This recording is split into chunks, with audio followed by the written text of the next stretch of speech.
Silver jewellery business நியூவா start பண்ணிருக்கீங்க. Bangles என்ன கலர் காம்பினேஷன்ல பண்ணா பெர்ஃபெக்ட்டா இருக்கும் டவுட்டா இருந்தா இந்த ரீல சேவ் பண்ணிட்டு பாருங்க. கலர் தியரி பேஸ் பண்ணி எப்படி பண்றதுன்னு பார்க்கலாம்.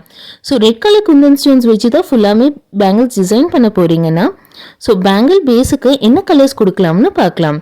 ஸோ ஃபர்ஸ்ட் ஆப்ஷன் பார்த்தீங்கன்னா ரெட் கலர் குந்தன் ஸ்டோன்ஸ்க்கு red colour silk thread wrap பண்ணா அது மோனோக்ரோமேட்டிக் சாஃப்ட் அண்ட் எலிகென்ட்டாக இருக்கும். இப்போ நெக்ஸ்ட் ரெட் கலருக்கு ஆப்போசிட்ல கிரீன் கலர் தான் கலர் வீல்ல இருக்கு.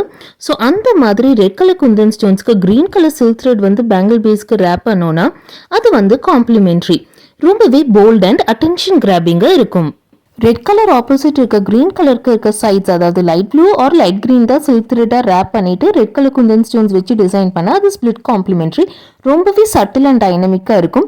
காம்ப்ளிமெண்ட்ரி அளவுக்கு அட்ராக்டிவா இருக்காது, ஆனால் ஒரு அளவுக்கு அட்ராக்டிவா இருக்கும். So blue colour silk thread wrap பண்ணியும் குந்தன் ஸ்டோன் ஒர்க் பண்ணலாம், இல்லை கிரீன் கலர் வச்சும் பண்ணலாம். இந்த மாதிரி டீட்டெயில்டாக தெரிஞ்சுட்டு பிசினஸ் பண்ணணும்னா வாட்ஸ்அப் பண்ணுங்க. தேங்க்யூ.